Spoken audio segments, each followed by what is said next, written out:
안녕하세요. 시니어 여러분의 편안한 내일을 만드는 정보 길잡이 시니어 나우입니다. 지난 시간 노인장기요양보험 등급을 성공적으로 받는 법에 대해 알려드렸는데요.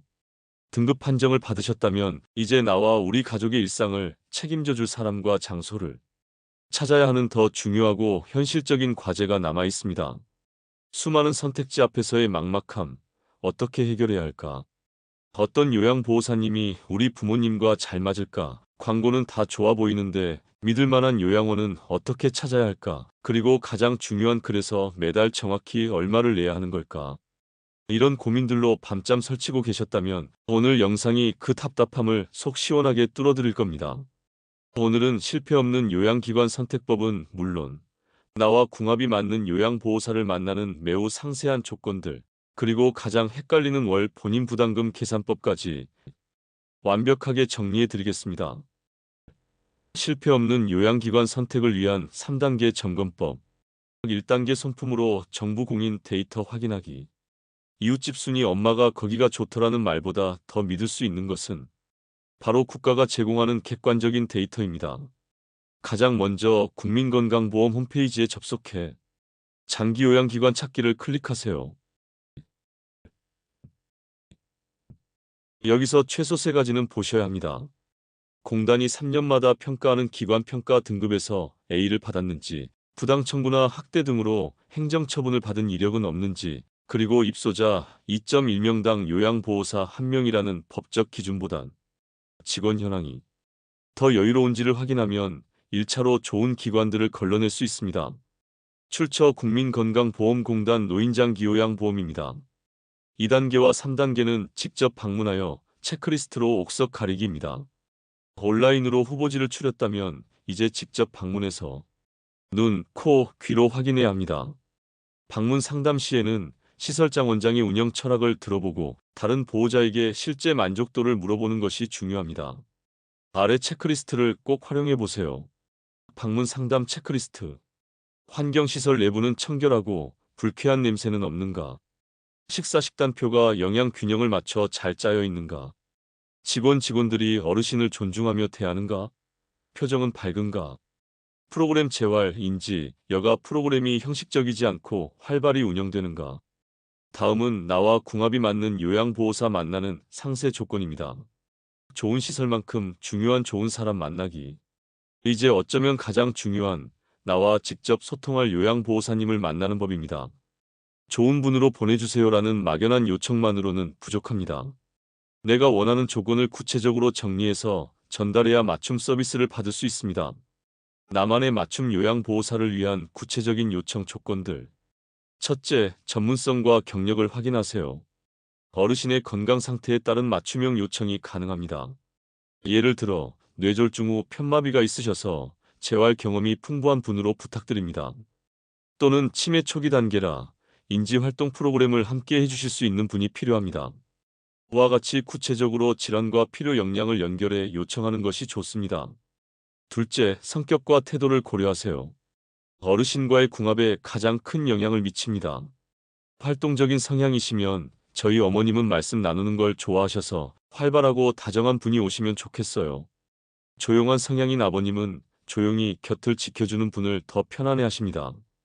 이처럼 어르신의 성향을 먼저 설명하고 그에 맞는 성격의 요양보호사님을 요청하는 것이 만족도를 높이는 핵심입니다. 셋째, 정서적 케어 능력을 요청하세요. 단순히 신체 활동을 돕는 것을 넘어 어르신의 마음을 읽고 공감해주는 능력이 중요합니다. 최근에 부쩍 외로움을 많이 타셔서 어르신의 말씀을 잘 들어주고 따뜻하게 공감해 주실 수 있는 분이면 좋겠습니다. 라고 정서적 지지에 대한 기대를 전달할 수 있습니다.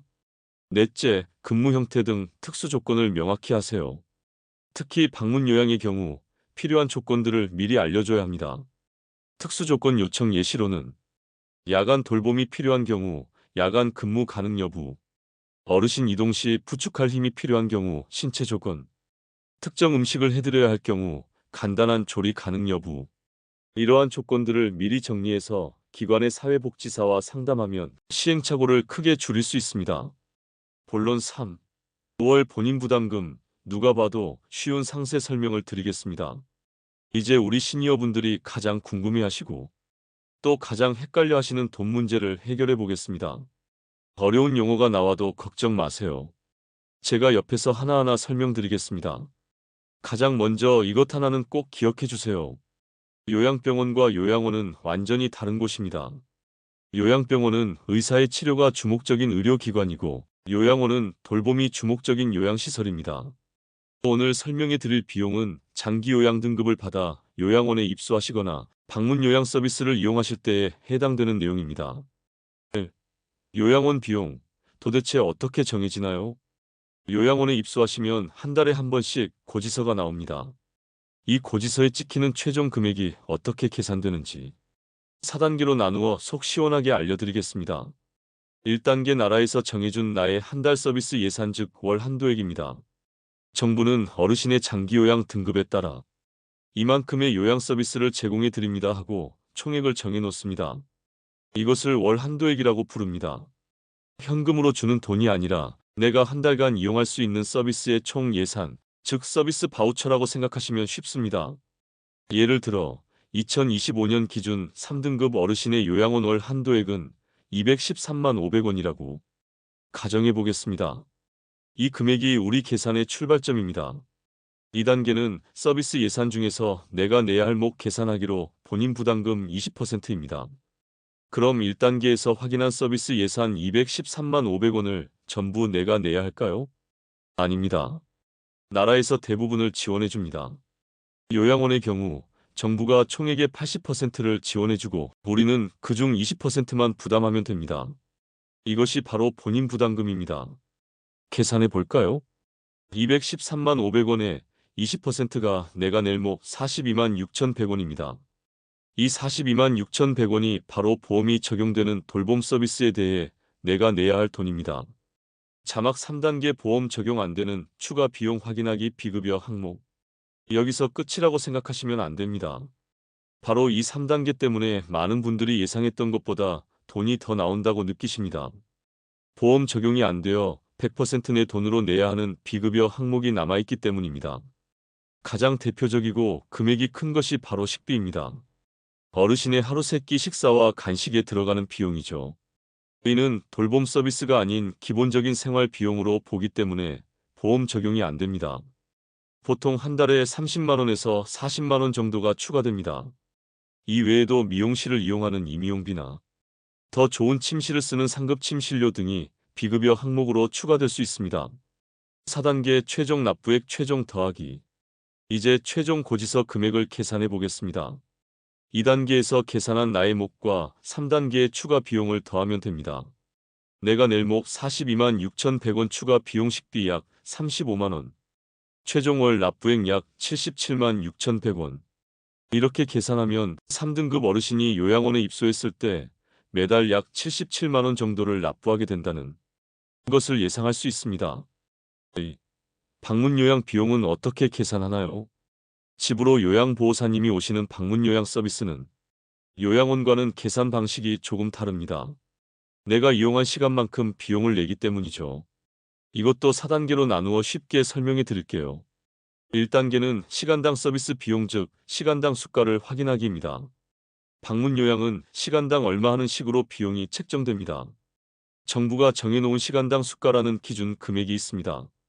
예를 들어 하루 3시간 방문 서비스를 받을 경우 시간당 수가가 25,800원이라고 가정해 보겠습니다. 2단계 내가 이용한 시간을 곱해 한 달 총 서비스 비용 계산하기. 이제 이 시간당 비용에 내가 이용한 총 시간을 곱하면 됩니다. 만약 하루 3시간씩 주 5일 한 달 20일의 서비스를 받았다면 계산은 이렇습니다. 25,800원 시간당 비용 곱하기 하루 3시간 곱하기 한 달 20일을 하면 154만 8천원이 됩니다. 이 154만 8천원이 내가 한 달 동안 이용한 서비스의 총액입니다. 3단계는 총 서비스 비용에 나의 몫인 본인 부담률 15%를 곱하기 합니다. 방문 요양의 경우 정부가 85%를 지원해주고 우리는 15%만 부담하면 됩니다.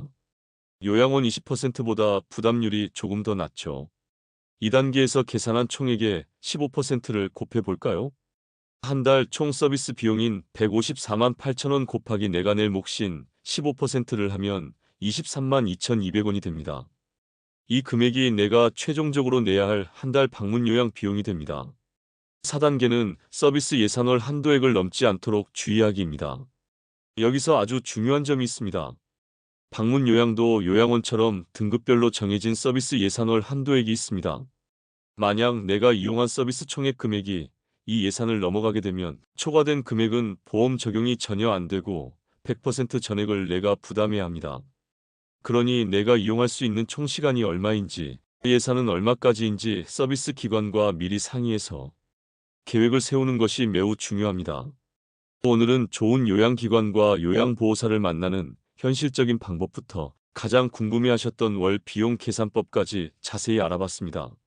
오늘 알려드린 체크리스트와 계산법을 잘 활용하셔서 정보가 부족해 후회하는 일이 없으시길 바랍니다. 제대로 알고 꼼꼼히 따져보는 것이야말로 나와 우리 가족의 편안한 노후를 지키는 가장 확실한 방법입니다. 당신의 구독과 좋아요는 더 좋은 콘텐츠를 만드는 큰 힘이 됩니다. 오늘 영상이 유익하셨다면 구독과 좋아요로 응원 부탁드립니다. 다음 시간에는 장기 요양 등급을 받은 어르신들이 받을 수 있지만 몰라서 놓치기 쉬운 각종 정부 지원 혜택들을 총정리해서 알려드리겠습니다. 다음 영상도 놓치지 마세요. 지금까지 여러분의 든든한 정보 파트너 시니어나우였습니다. 감사합니다.